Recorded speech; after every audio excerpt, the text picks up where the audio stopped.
How do you build a nation strong enough to survive, yet not so strong it crushes the liberties it was founded to protect? This was the monumental question facing a fledgling America in 1787. The answers would come not from consensus, but from a bitter, brilliant clash of ideals that would define the country for centuries. Welcome to Old Around the World, where we travel back in time to bring historical events back to life. The ink is barely dry on the Treaty of Paris, signed in 1783, formally ending the American War for Independence. 13 colonies, now sovereign states, have achieved the unthinkable, victory over the mightiest empire on earth. Yet, as the echoes of celebration fade, a stark reality sets in. The euphoria of freedom is quickly being overshadowed by the daunting, complex challenge of building a lasting nation from a patchwork of disparate interests and deep-seated fears of centralized authority. The guiding document for this new endeavor is the Articles of Confederation and Perpetual Union. Ratified in 1781, it was born directly from the crucible of revolution, a deliberate attempt to create a government utterly unlike the British monarchy they had just overthrown. Its core principle was the zealous preservation of state sovereignty, viewing each state as an independent entity loosely allied for common defense and welfare, rather than components of a unified nation. Under the Articles, the central government, a unicameral Congress where each state held a single vote, was intentionally weak. It possessed the authority to declare war, make treaties, and manage affairs with Native American tribes. However, it crucially lacked the power to levy taxes directly upon the people, to regulate interstate commerce, or to compel states to comply with its resolutions or provide requested funds. This fundamental inability to raise revenue proved disastrous. The Confederation Congress was mired in debt from the war, unable to pay its soldiers their promised pensions or satisfy its foreign creditors. The national currency, continentals, had depreciated so badly it became virtually worthless, giving rise to the bitter phrase, "not worth a continental." The government's financial impotence made it an object of scorn both at home and abroad. Economically, the states drifted further apart. Without a national body to regulate commerce, individual states erected their own tariffs and trade barriers against one another, stifling economic growth and fostering bitter rivalries. New York taxed goods passing through its port destined for New Jersey and Connecticut, while southern states quarreled over navigation rights on shared rivers. The dream of a unified American market seemed a distant fantasy. Visionary leaders who had guided the revolution, men like George Washington, Alexander Hamilton, and James Madison, watched these developments with profound dismay. They had risked everything for a strong, united, and respected American nation. Now, they saw their creation teetering on the brink of dissolution, threatened by internal squabbling, economic paralysis, and the potential for foreign interference in their fractured affairs. The grand American experiment in self-government was facing its first existential crisis. Could a republic survive with such a feeble central authority? Or was the pursuit of liberty without a corresponding framework of national order doomed to descend into anarchy and chaos, potentially paving the way for a return to some form of tyranny? The coming years would provide a harsh and urgent answer. In the mid-1780s, the economic hardships plaguing the young nation were acutely felt in the agrarian heartlands, particularly in western Massachusetts. Farmers, many of whom were veterans who had sacrificed dearly in the Revolutionary War, found themselves drowning in debt, burdened by heavy state taxes levied to pay off war bonds largely held by wealthy speculators in Boston. These farmers believed their state government was unresponsive to their plight, favoring the interests of the Eastern merchant elite. Their petitions for debt relief, such as the issuance of paper money to ease credit or laws to temporarily halt foreclosures, were consistently rejected by the legislature. Many faced the grim prospect of losing their land, their livelihoods, and even imprisonment for debt. Frustration boiled over into open rebellion in the late summer and autumn of 1786. Under the leadership of Captain Daniel Shays, himself a distinguished but debt-ridden war veteran, organized bands of farmers, calling themselves regulators, began using tactics reminiscent of the pre-revolutionary protests. They marched on county courthouses, forcibly preventing judges from convening and halting debt proceedings and property seizures. Shays' rebellion sent a tremor of fear through the propertied classes and political leaders across the states. The Massachusetts government struggled to raise a militia to suppress the uprising, as many citizens sympathized with the rebels or were unwilling to fight their neighbors. The Confederation Congress, under the anemic Articles, was utterly powerless to intervene, possessing neither the funds nor the authority to raise a national army to restore order. For George Washington, observing from his Mount Vernon estate, the news from Massachusetts was a profound shock and a dire omen. He lamented that the nation was fast verging to anarchy and confusion. The rebellion starkly illustrated the impotence of the existing governmental structure to maintain domestic peace and protect property rights, cornerstones of any stable society.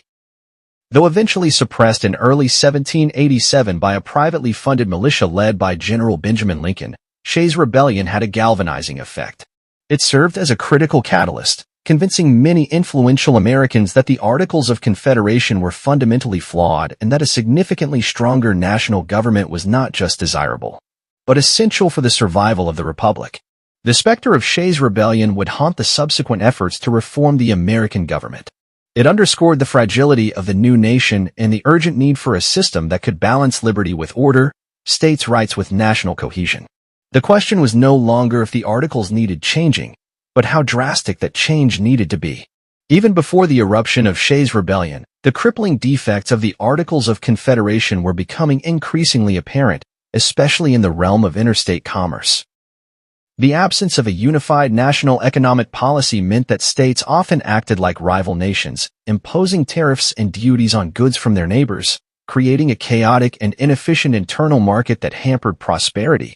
An early attempt to address these issues came in 1785 when commissioners from Virginia and Maryland met at George Washington's Mount Vernon estate.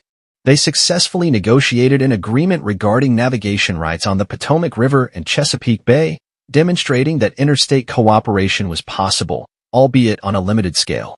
This success inspired James Madison to push for a broader conference. At Madison's urging, the Virginia legislature invited all states to send delegates to a convention in Annapolis, Maryland, in September 1786, specifically to discuss common commercial regulations. However, the response was underwhelming. Only 12 delegates representing 5 states, New York, New Jersey, Pennsylvania, Delaware, and Virginia, bothered to attend, a turnout too meager to achieve any substantive reforms. Despite its apparent failure, the Annapolis Convention proved to be a crucial stepping stone. Among the attendees were 2 of the most fervent advocates for a stronger national government, Alexander Hamilton of New York and James Madison. They seized the moment, transforming the sparsely attended gathering into a platform for a far more radical proposal. Hamilton, with Madison's crucial support, drafted a bold report addressed to the Confederation Congress and the states.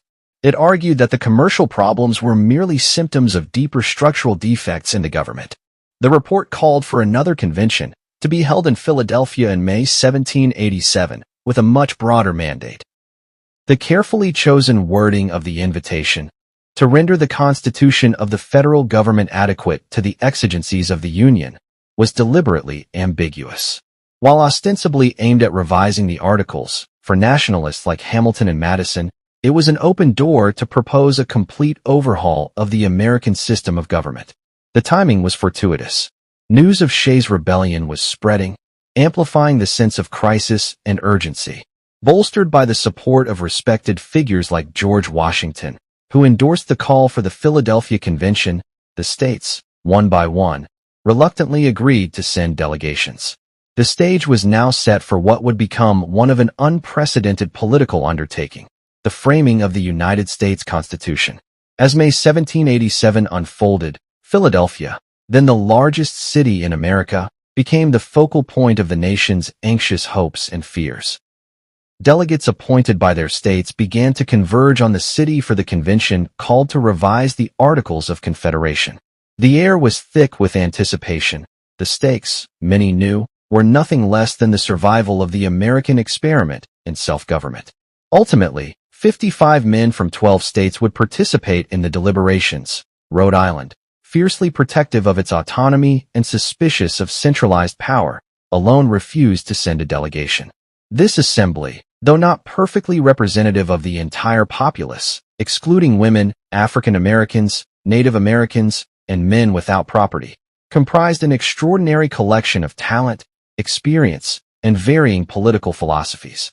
The most revered figure among them was undoubtedly George Washington. His presence lent unparalleled legitimacy and gravitas to the proceedings.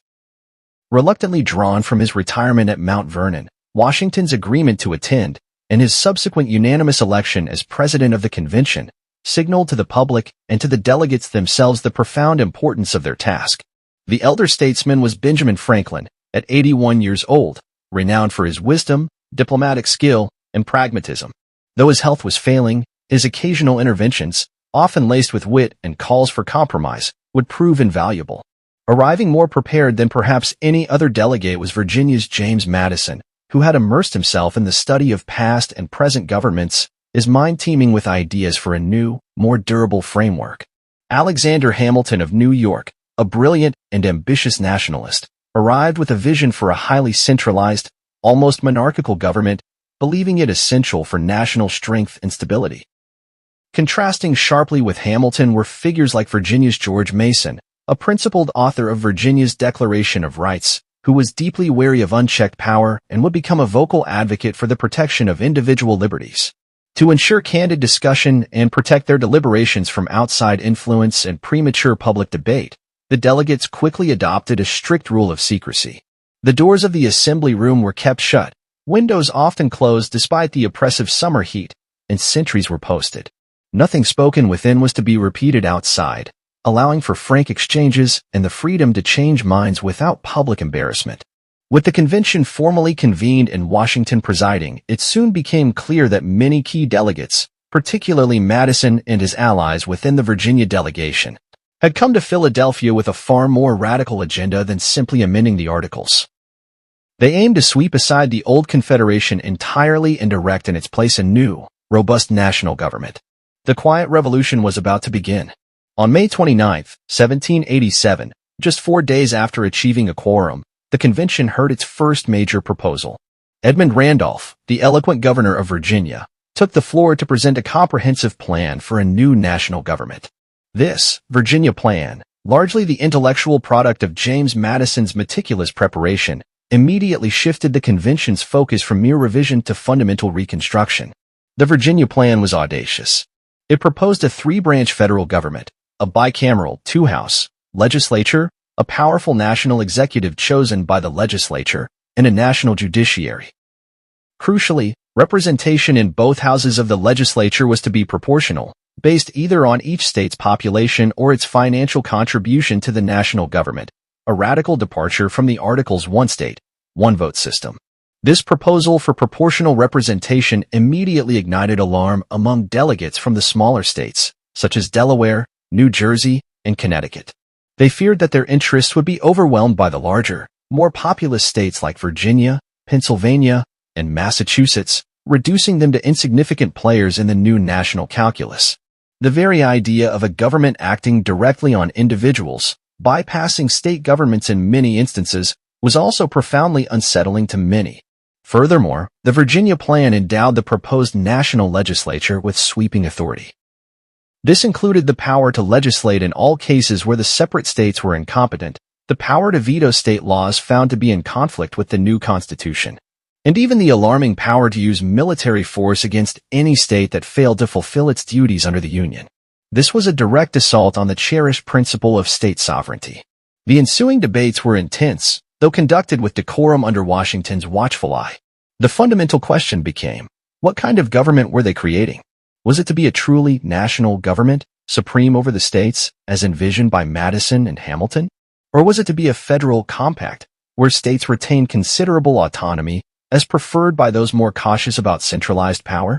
The very language was contested. Some delegates, like Alexander Hamilton, pushed for an even more dominant central government, with Hamilton at one point famously praising the British system and suggesting a president and senators who would serve for life, or during good behavior. Others, such as Elbridge Gerry of Massachusetts and Luther Martin of Maryland, voiced strong opposition to such consolidation, fearing the rise of an elected aristocracy or a new form of tyranny. Despite the controversies it ignited, the Virginia plan brilliantly succeeded in setting the agenda for the convention.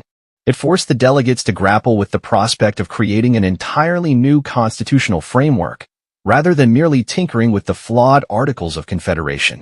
The foundational debate over the balance between national authority, state power, and individual liberty had been irrevocably joined.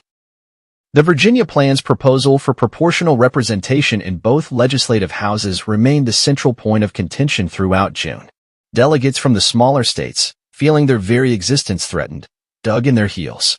They argued that equal representation for each state, as under the Articles, was the only way to protect their rights and prevent their absorption by their larger, more powerful neighbors.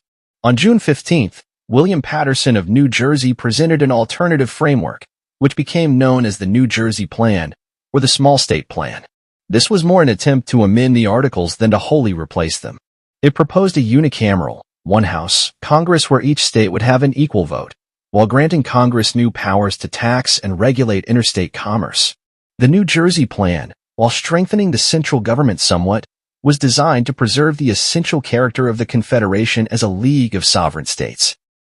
The deep ideological chasm between the proponents of the Virginia Plan, who favored a national government, and those of the New Jersey Plan, who advocated for a federal one, brought the convention to a dangerous impasse. For a time, it seemed the entire enterprise might collapse. The debate raged for weeks. James Madison argued eloquently for proportional representation as the only equitable basis for a Republican government. Gunning Bedford Jr. of Delaware dramatically warned that the small states might find foreign allies if oppressed by the large. The temperature in the assembly room, both literal and figurative, rose to uncomfortable heights. Dissolution of the convention seemed a real possibility. As the convention teetered on the brink, a committee was formed to seek a way forward. The solution that emerged, largely championed by Roger Sherman and Oliver Ellsworth of Connecticut, became known as the Connecticut Compromise or the Great Compromise. It was a masterful blend of both competing principles of representation. The Great Compromise proposed a bicameral legislature. The lower house, the House of Representatives, would have representation apportioned according to state population, satisfying the large states. The upper house, the Senate, would grant each state 2 senators, regardless of population, thus protecting the interests of the small states and ensuring their equal footing in at least one chamber of the national legislature. After further debate and narrow approval, the Great Compromise was adopted on July 16th. It was a pivotal turning point, breaking the deadlock that had threatened to derail the convention.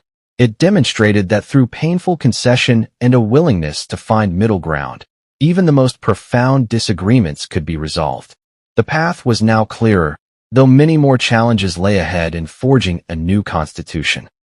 While the Great Compromise resolved the crisis over legislative representation between large and small states, another, far more morally fraught issue lurked beneath the surface of the convention's debates: the institution of slavery. This deeply entrenched practice, particularly in the southern states, stood in stark contradiction to the revolutionary ideals of liberty and natural rights that ostensibly animated the American experiment. Slavery was not just a moral question.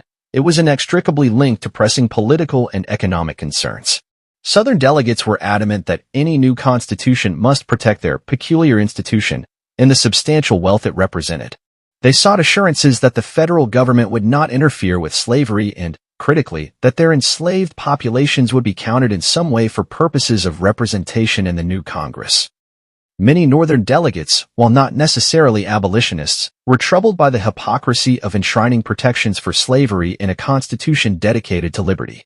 Some, like Gouverneur Morris of Pennsylvania, spoke out vehemently against it, calling slavery a nefarious institution and the curse of heaven. However, the practical reality was that Southern states would likely refuse to join any union that threatened slavery.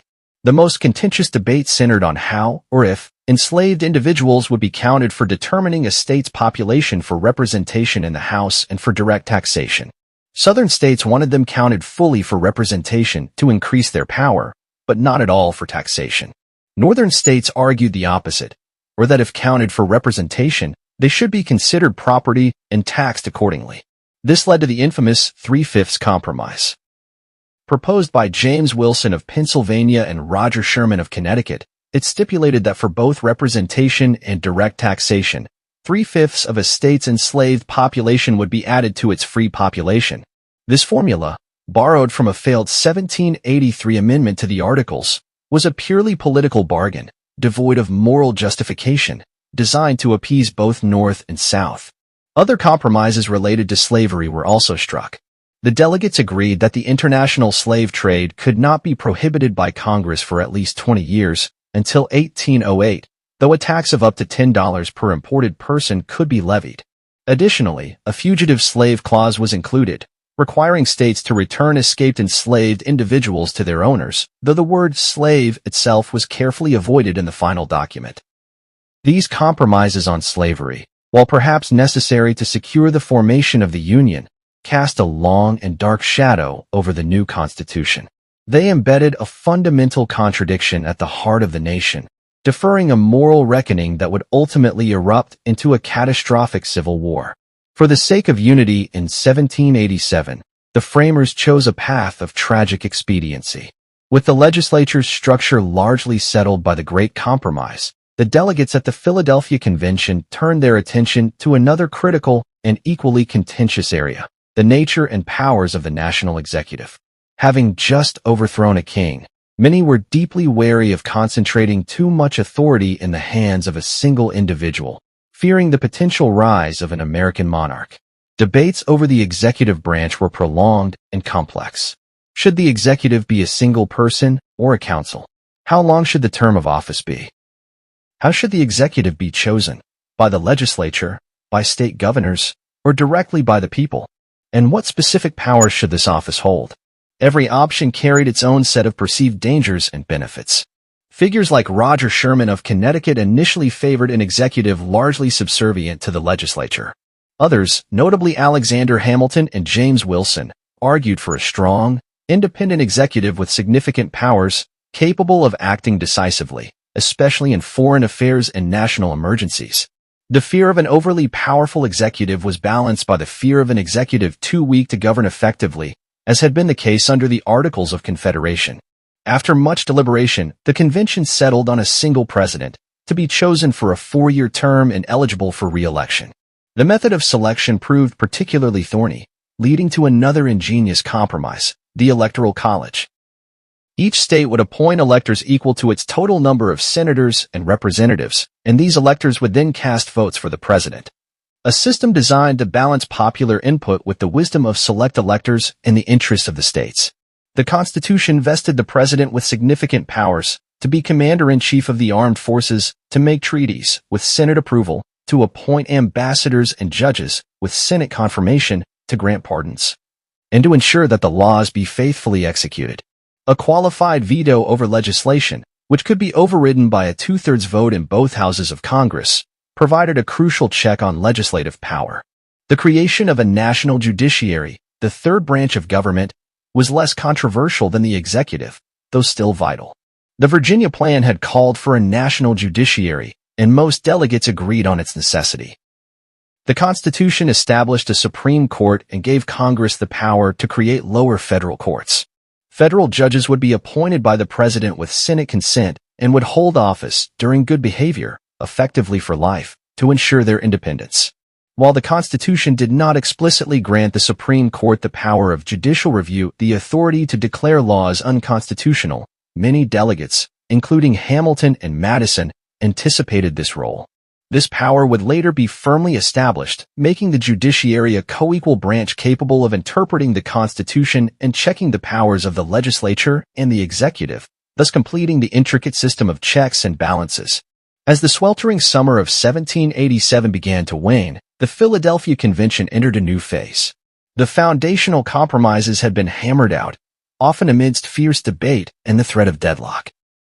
Now, the immense task lay in transforming a collection of resolutions, agreements, and contentious bargains into a single, coherent, and legally sound document, a Constitution for the United States. To undertake this crucial drafting process, the convention appointed a committee of detail on July 24th. This 5-member committee, including influential figures like John Rutledge of South Carolina, Edmund Randolph of Virginia, and James Wilson of Pennsylvania, was charged with taking all the agreed-upon principles and structuring them into a functional blueprint for government. They worked tirelessly, drawing upon existing state constitutions and legal traditions. On August 6th, the Committee of Detail presented its report, the first actual draft of the Constitution. This document laid out specific enumerated powers for Congress, outlined the framework for the executive and judicial branches, and included articles concerning the states and the process for amendments. This draft then became the subject of meticulous clause-by-clause examination and further debate by the full convention for over a month, refining and sometimes significantly altering its provisions. With the substantive debates largely concluded by early September, a final committee of style and arrangement was tasked with polishing the language and organizing the accumulated articles into their definitive form. The dominant force on this committee was Gouverneur Morris of Pennsylvania, a delegate renowned for his literary skill and sharp intellect. Morris took the somewhat sprawling text and transformed it with clarity and powerful prose. It is to Gouverneur Morris that the Constitution largely owes its eloquent and enduring preamble. He masterfully shifted the opening from a listing of individual states, "We the people of the states of," to the more profound and unifying declaration, "We the people of the United States." This subtle yet critical change underscored the nationalist vision that the new government derived its legitimacy directly from the collective citizenry, not merely from a confederation of sovereign states. As the final engrossed copy of the Constitution was prepared for signing on September 17, 1787, a profound sense of history pervaded the assembly room. Yet, the unanimity desired was not to be. 3 delegates who had actively participated throughout the summer, Edmund Randolph and George Mason of Virginia, and Elbridge Gerry of Massachusetts, ultimately refused to affix their signatures. Their primary objections centered on the vast powers vested in the new federal government and, most critically, the absence of a specific Bill of Rights to safeguard individual liberties. Despite these powerful dissents, which foreshadowed the fierce ratification debates to come, 39 of the remaining 42 delegates present stepped forward to sign the document. As the last signatures were being added, Benjamin Franklin, looking towards the sun emblem carved on Washington's chair, famously observed that artists often found it difficult to distinguish a rising from a setting sun in their paintings. "I have," he said, often and often in the course of the session, and the vicissitudes of my hopes and fears as to its issue, looked at that behind the president without being able to tell whether it was rising or setting. But now at length I have the happiness to know that it is a rising and not a setting Sunday." With the signatures affixed, the Philadelphia Convention adjourned on September 17, 1787. The Constitution, a product of 4 arduous months of secret deliberation and compromise, was no longer a private document. Its framers had proposed a radical restructuring of American government, and now it was to be submitted to the American people, via their state ratifying conventions, for judgment. The Confederation Congress, then meeting in New York, received the proposed Constitution on September 20th. After some debate, and without expressing its own approval or disapproval, Congress formally transmitted the document to the state legislatures on September 28th, directing them to call special ratifying conventions as per Article 7 of the proposed framework. This was a crucial step, bypassing the existing state legislatures which stood to lose significant power. As copies of the Constitution began to circulate throughout the states and appear in newspapers, public reaction was immediate and intense. For some, it was a bold and necessary solution to the crises plaguing the nation under the Articles of Confederation, a framework for a stronger, more stable, and respected union. They saw in it the promise of order, economic prosperity, and national security. For many others, however, the proposed Constitution was a deeply alarming document. They viewed its concentration of power in a distant federal government as a betrayal of the Revolution's principles and a direct threat to state sovereignty and individual liberties. The secrecy of the convention itself bred suspicion, and the absence of a Bill of Rights was a particularly glaring and dangerous omission in their eyes. Almost immediately, 2 distinct factions began to coalesce across the 13 states. Those who supported the Constitution became known as Federalists. They were often, though not exclusively, merchants, lawyers, large landowners, and those with a more national or cosmopolitan outlook, who believed a strong central government was essential for the nation's survival and growth. Opposing them were the Anti-Federalists. This diverse group included many small farmers, rural inhabitants, some prominent revolutionary figures who feared centralized power, like Patrick Henry and Samuel Adams, and those deeply attached to local control and states' rights. They feared the new government would be dominated by a wealthy elite, trample on individual freedoms, and eventually devolve into an oppressive regime. The battle lines were drawn. The fate of the Constitution, and indeed the future of the United States, would now be decided not in a closed room by a select few, but in a vigorous, often bitter, public debate waged in newspapers, pamphlets, taverns, and ultimately, in the state ratifying conventions. The great American argument had truly begun. As the debate over the Constitution intensified, its proponents, the Federalists, mounted a sophisticated and energetic campaign to persuade the American people. They argued that the proposed system was not a radical departure from Republican principles, but rather a necessary evolution to preserve the hard-won fruits of the Revolution, which were then endangered by the weakness and instability of the Articles of Confederation. Central to the Federalist argument was the urgent need for a stronger national government capable of effectively managing national affairs. They contended that only such a government could restore public credit, regulate interstate and foreign commerce for the benefit of all states, provide for national defense against foreign threats and internal unrest, and command respect on the international stage. Federalists like James Madison, in his seminal contributions to the Federalist Papers, addressed fears that a large republic would inevitably descend into tyranny or be torn apart by factions. He ingeniously argued the opposite, that an extended republic, encompassing a wide variety of interests and opinions, would actually be more stable, as no single faction would be able to dominate and oppress others. The very diversity of the nation would be a source of strength and stability. The Federalists also emphasized the carefully constructed system of checks and balances and separation of powers within the proposed Constitution. They explained how the division of government into three distinct branches, legislative, executive, and judicial, with each branch having some power over the others, would prevent any one part from becoming too powerful and thus safeguard liberty. Addressing concerns about the potential loss of state power, Federalists argued that the Constitution established a system of federalism, where powers were divided between the national government and the state governments.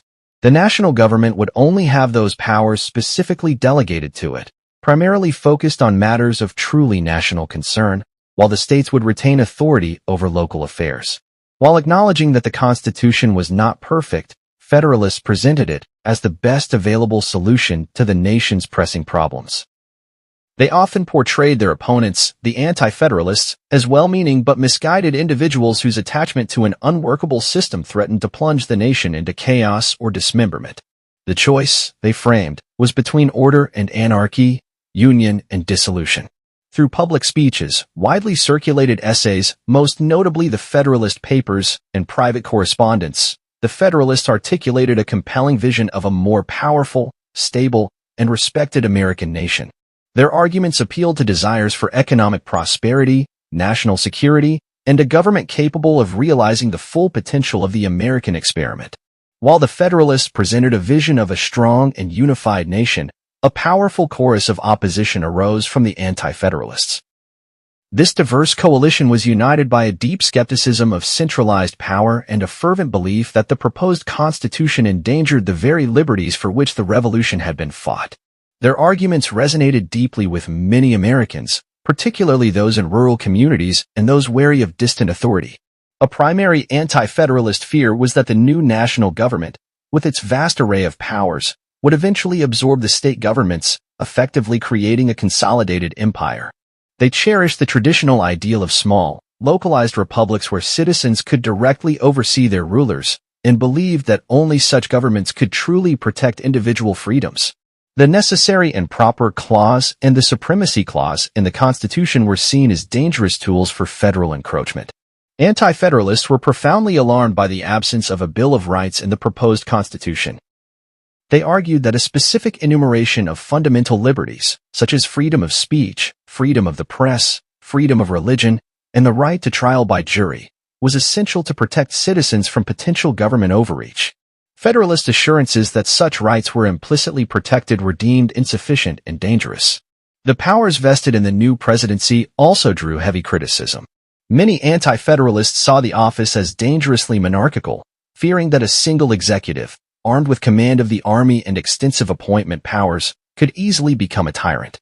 The potential for a standing army in peacetime, controlled by this powerful executive, was another major source of anxiety, evoking memories of British oppression. Anti-Federalists worried that the new federal judiciary, with its lifetime appointments and broad jurisdiction, would become an unaccountable and oppressive force, overshadowing state courts and diminishing local justice. They also expressed concern that the House of Representatives was too small to adequately represent the diverse interests of the American people, and that the Senate, with its long terms and equal state representation, could become an aristocratic body detached from popular will. Influential anti-federalist writers, often using classical pseudonyms like Brutus, Cato, or Federal Farmer, penned powerful essays that articulated these fears. They warned that the Constitution, drafted in secret by a small group of elites, favored the wealthy and well-connected at the expense of the common citizen, and that its complex structure would make it difficult for ordinary people to hold their rulers accountable. The Anti-Federalists were not simply obstructionists. They raised profound and enduring questions about the nature of Republican government, the dangers of concentrated power, and the importance of safeguarding individual liberties. Their fierce opposition forced a national conversation about the very meaning of American freedom and would ultimately lead to crucial modifications to the proposed system. As the torrent of anti-federalist criticism threatened to derail ratification, particularly in the crucial and closely divided state of New York, Alexander Hamilton conceived a bold intellectual counteroffensive.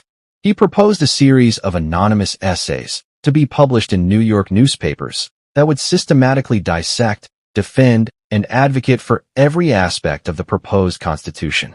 To pen these essays, Hamilton recruited two formidable allies, James Madison, whose intellectual imprint was already deeply embedded in the Constitution itself, and John Jay, a respected diplomat and jurist with extensive experience in foreign affairs.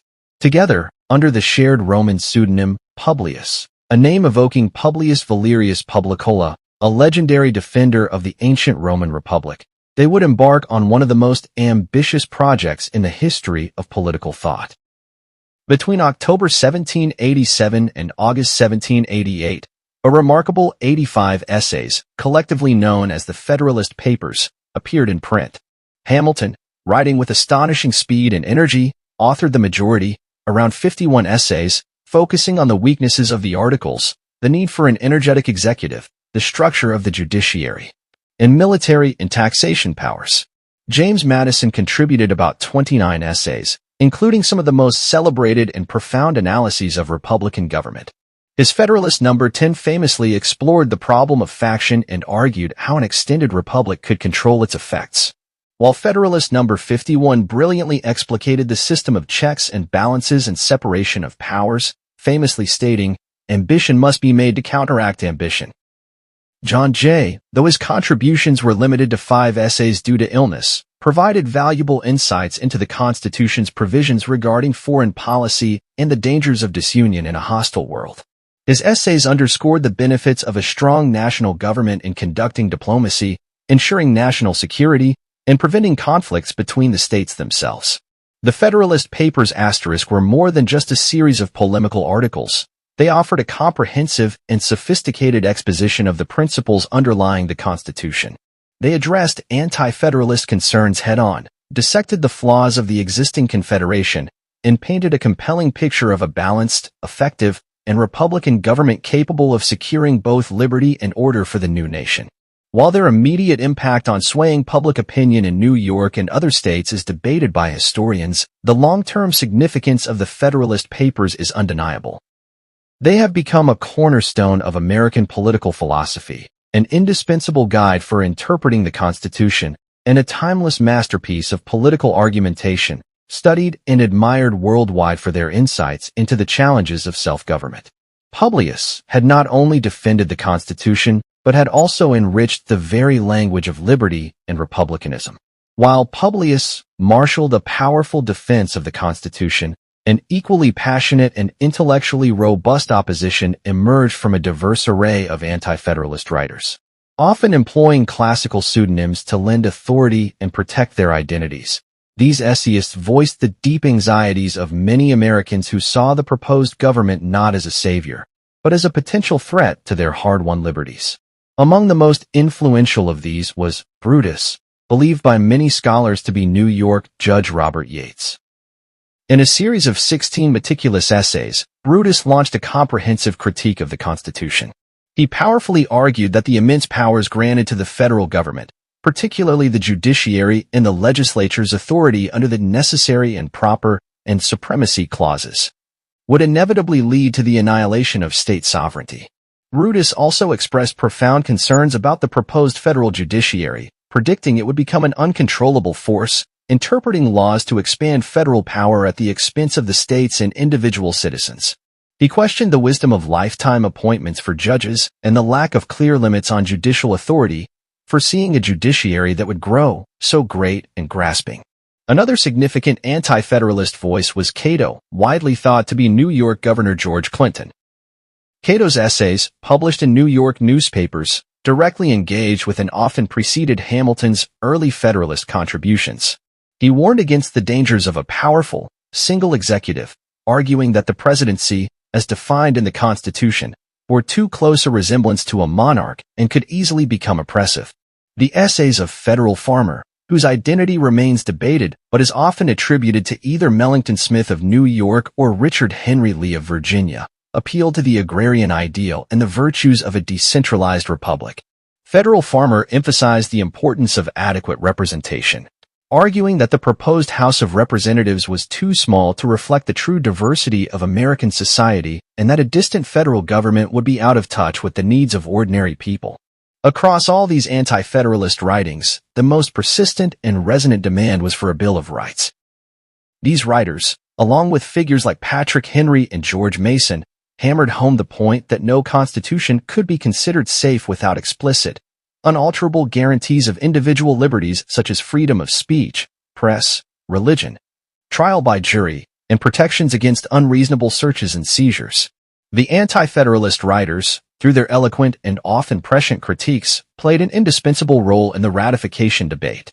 They forced the Federalists to confront difficult questions, articulated the fears of a significant portion of the populace, and championed the cause of individual liberty. Their intellectual firepower and principled opposition ensured that the adoption of the Constitution would not be a simple affair, and their arguments laid the crucial groundwork for the eventual addition of the Bill of Rights. With the Constitution submitted to the states, the fate of the proposed government now rested in the hands of specially elected ratifying conventions.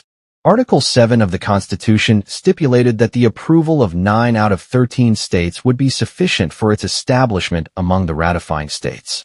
The Federalists, well organized and recognizing the importance of early momentum, pushed for quick votes in states where they anticipated strong support. Delaware became the first state to ratify, on December 7, 1787, with a unanimous vote. Its small size made the promise of equal representation in the Senate particularly attractive.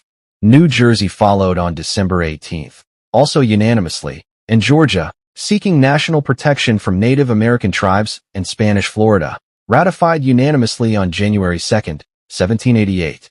Connecticut joined them on January 9 with a strong majority. These early, swift victories provided a crucial psychological boost for the Federalist cause. However, the first major test came in Pennsylvania, one of the largest and most influential states. The Pennsylvania Ratifying Convention met in Philadelphia in late November 1787. The Federalists, led by the articulate and forceful James Wilson, held a strong majority and were determined to secure a quick and decisive victory to influence other states. The Pennsylvania Anti-Federalists, though outnumbered, were vocal and determined. Figures like William Finley, John Smiley, and Robert Whitehill mounted a spirited opposition, raising many of the classic anti-federalist objections: the lack of a Bill of Rights, the dangers of consolidated power, the threat to state sovereignty, and the potential for an aristocratic government. They demanded more time for deliberation and proposed amendments. James Wilson, who had been a key architect of the Constitution, brilliantly defended the document, systematically refuting anti-federalist arguments. He emphasized the principles of popular sovereignty, arguing that power flowed from "we the people," and explained the intricate system of checks and balances. He downplayed the need for a Bill of Rights, contending that the federal government only possessed enumerated powers, and thus could not infringe on rights not explicitly granted to it. Despite the anti-federalists' efforts, the Federalist majority in Pennsylvania held firm. On December 12, 1787, Pennsylvania ratified the Constitution by a vote of 46 to 23. While a significant victory for the Federalists, the contentious nature of the debate and the substantial minority opposition highlighted the deep divisions within the state and foreshadowed the struggles ahead in other key states. The ratification in Pennsylvania was marred by accusations from Anti-Federalists of strong-arm tactics and the suppression of dissent, including an incident where two Anti-Federalist assemblymen were forcibly dragged to the State House to ensure a quorum to call the ratifying convention. These controversies fueled Anti-Federalist sentiment elsewhere, demonstrating that the path to 9 states, let alone unanimous approval, would be fraught with difficulty. Following the contentious ratification in Pennsylvania, all eyes turned to Massachusetts, a populous and profoundly influential state with a strong tradition of independent thought and revolutionary fervor. The Massachusetts Ratifying Convention, which convened in Boston in January 1788, was large and diverse, its outcome uncertain. The presence of revered revolutionary figures like Samuel Adams and John Hancock, whose initial leanings were skeptical, made this a particularly crucial test. The Anti-Federalists in Massachusetts were well represented and articulate, drawing support from rural areas and those wary of centralized power. They echoed familiar concerns: the threat to states' rights, the extensive powers of the proposed federal government, and, most significantly, the glaring absence of a Bill of Rights to protect cherished individual liberties for which Massachusetts had fought so fiercely. Some veterans of Shays' Rebellion were even among the delegates, their suspicions of distant authority still raw.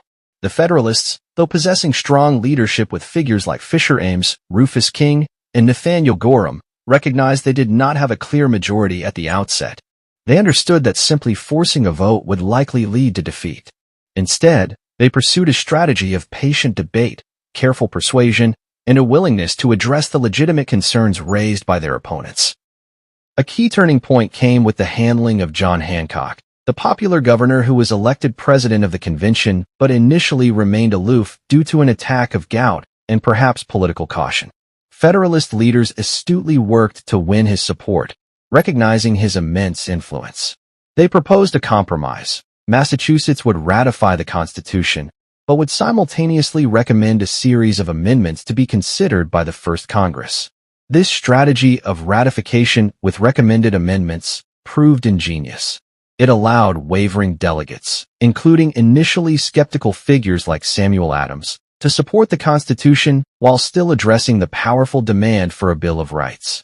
Hancock, his health conveniently improved, returned to preside over the convention and formally proposed this compromise, lending his considerable prestige to the solution. On February 6, 1788, after weeks of intense debate, Massachusetts ratified the Constitution by a narrow vote of 187 to 168. Crucially, the ratification was accompanied by 9 recommended amendments, including protections for reserved powers of the states, the right to trial by jury in civil cases, and limitations on federal taxing power. A clear precursor to what would become the Bill of Rights. The Massachusetts Compromise was a watershed moment in the ratification struggle. It established a precedent that other wavering states could follow, ratify the Constitution as presented, but formally request the addition of amendments to safeguard liberties. This approach broke the deadlock in several key states and significantly increased the likelihood that a Bill of Rights would eventually become part of the American constitutional framework. The path to 9 states, while still challenging, now seemed more attainable.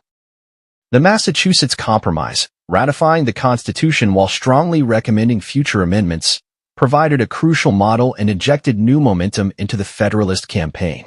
It offered a politically palatable path for states where anti-Federalist sentiment was strong, particularly concerning the absence of a Bill of Rights. The strategy demonstrated that concerns for individual liberties could be addressed without rejecting the entire constitutional framework. Following Massachusetts, Maryland ratified the Constitution on April 28, 1788, by a decisive vote of 63 to 11, while Maryland Anti-Federalists, led by Samuel Chase and Luther Martin, who had left the Philadelphia Convention in protest, argued forcefully. The Federalists were well organized and benefited from the state's economic interests tied to a stronger national union. South Carolina became the 8th state to ratify, on May 23, 1788, by a vote of 149 to 73.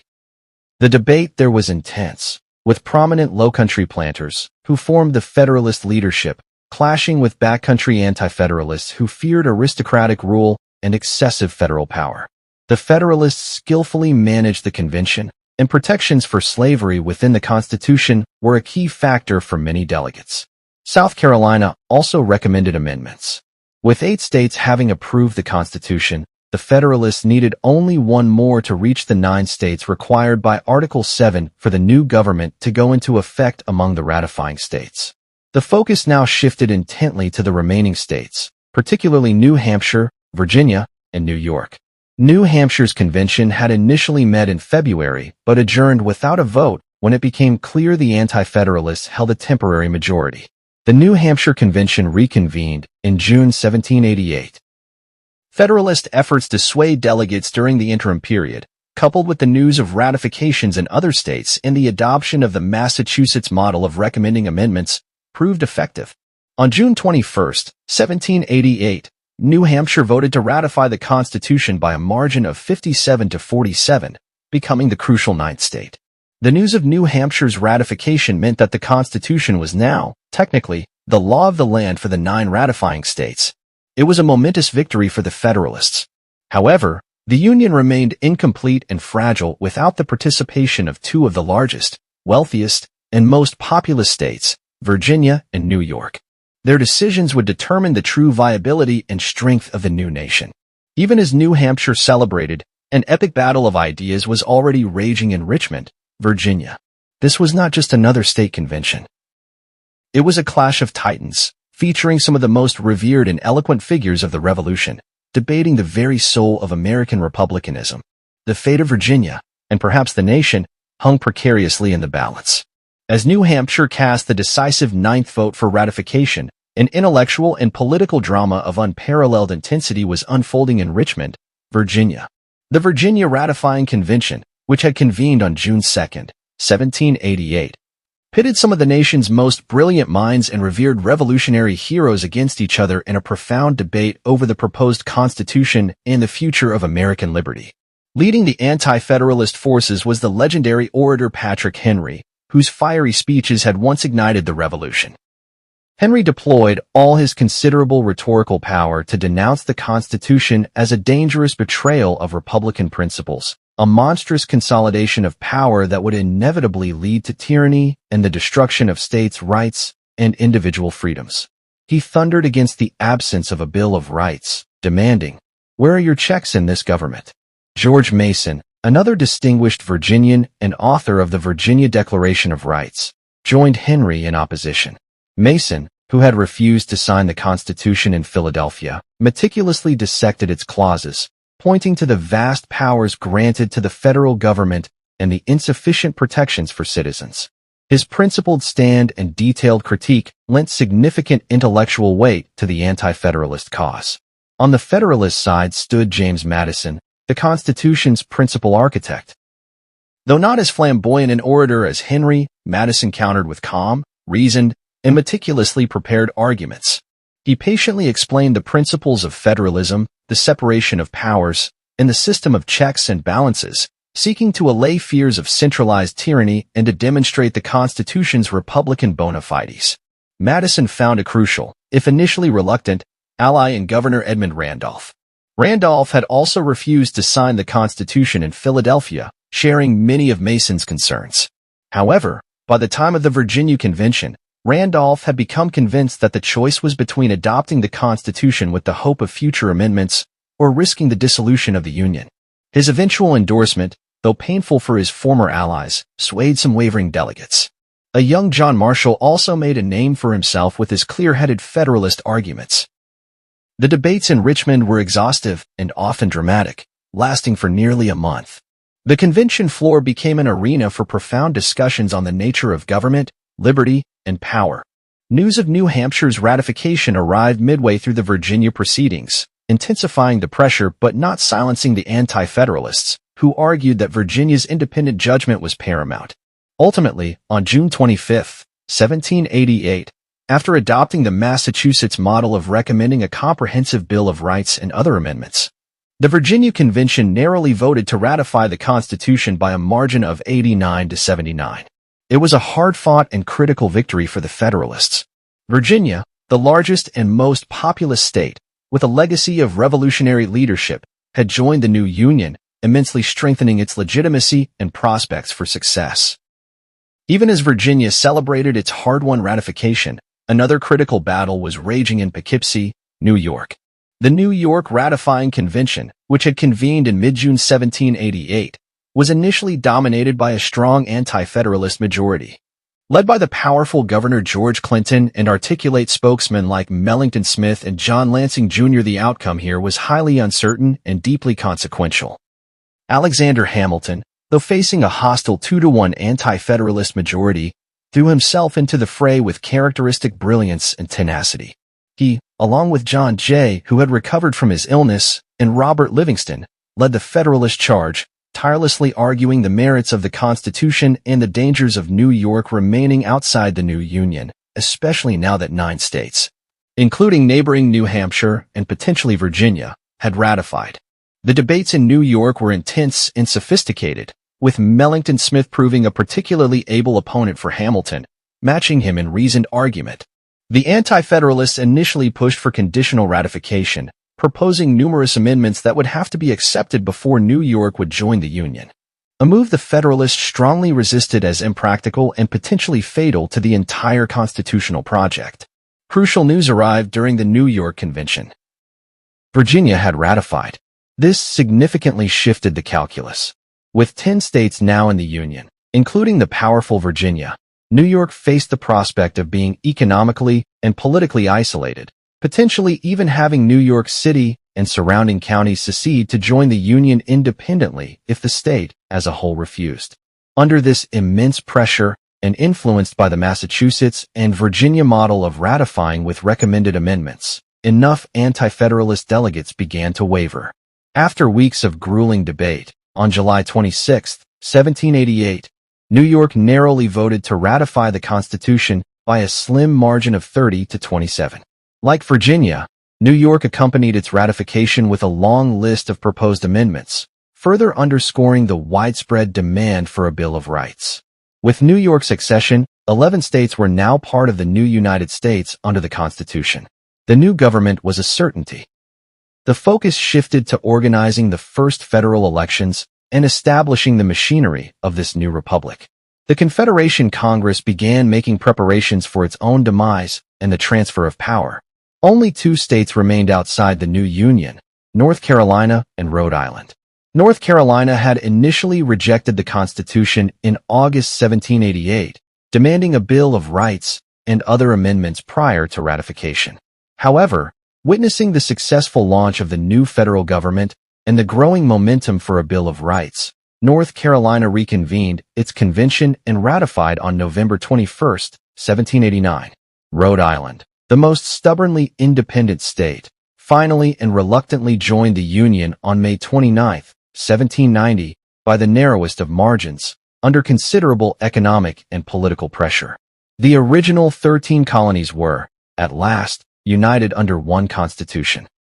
With the Constitution ratified and the new federal government inaugurated in 1789 with George Washington as its first president, a pressing piece of unfinished business remained: the widespread demand for a Bill of Rights.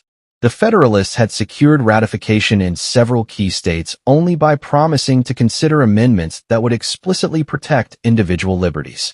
The legitimacy and popular acceptance of the new government depended on fulfilling this promise. James Madison, now a leading member of the House of Representatives, took upon himself the task of championing these amendments. Once skeptical of the necessity of a Bill of Rights, Madison had come to recognize its political importance in uniting the nation and its intrinsic value in safeguarding freedoms. He meticulously reviewed the numerous proposals from the state ratifying conventions and distilled them into a concise set of amendments.